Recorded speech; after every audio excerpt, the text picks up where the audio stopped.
नमस्कार दोस्तों, मैं हूं डॉक्टर प्रेमा चौधरी। आप सभी का मेरे चैनल में स्वागत है। दोस्तों, आप ये मेरे पेशेंट के पैरों में देख रहे हैं, बहुत ज़्यादा इरप्शंस आपको दिखाई दे रहे हैं। तो इस तरह के क्रॉप्स में वेसिकुलर इरप्शंस जो एकदम गुच्छे में पानी से भरे हुए दाने निकल आते हैं और ये बहुत ज़्यादा जलन और दर्द करते हैं। एकदम एक्यूट निरेल्जिया की स्थिति होती है, पेशेंट को बहुत ज़्यादा पेन होता है।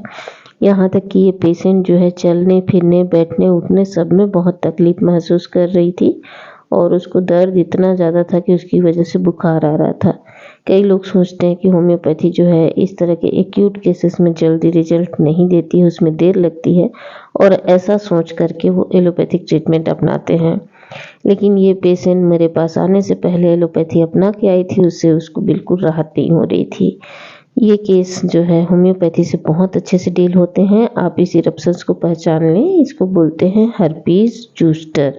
हर्पीज जूस्टर जो है एक वेरिसिला जूस्टर नामक वायरस के कारण ये इन्फेक्शन होता है। दोस्तों, इसकी होम्योपैथी में बहुत अच्छी अच्छी दवाई हैं। इस पर्टिकुलर केस में मैंने पेशेंट को तुरंत दिया वेरियोलिनम 200 की एक डोज और 3 घंटे बाद दिया था उसको एंथ्रासिनम 1 mg की एक डोज। नेक्स्ट डे सुबह बेसिलिनम 1 mg की एक डोज। ये 3 डोजेस से ही पेशेंट को बहुत ज़्यादा आराम था। रात को जब वो दवाइयाँ लेके सोई तो सुबह उठने तक उसको चलने फिरने सब में आसानी हो गई थी। उसका दर्द बहुत ठीक हो गया था और ये 3-4 दिन के बाद के आप जो रिजल्ट है ये देख सकते हैं, इसमें उसको कितनी ज़्यादा राहत हो चुकी है। और इसके साथ हमने सिम्प्टोमेटिक ट्रीटमेंट के लिए दिया था रेनकुलस बल्बोसस का मदर टिंचर। अब कुछ लोगों का सोचना होगा कि हमने 3-4 दवाइयाँ क्यों यूज की।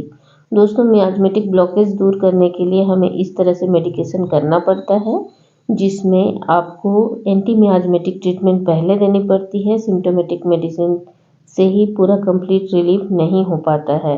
तो इसलिए इसके वायरल इन्फेक्शन को कम करने के लिए हमने होम्योपैथी की जो स्ट्रॉन्ग एंटी माइक्रोबिसाइडल इफेक्ट रखने वाली दवाइयाँ हैं वो दी। मियाज़मेटिक ब्लॉकेज को दूर किया क्योंकि ये वेरिसिला जूस्टर की लेटेंसी के कारण ये बीमारी उत्पन्न होती है। तो इसलिए हमको उस मियाज़म के जड़ को ख़त्म करना ज़रूरी है जिससे पेशेंट को जल्द राहत हो।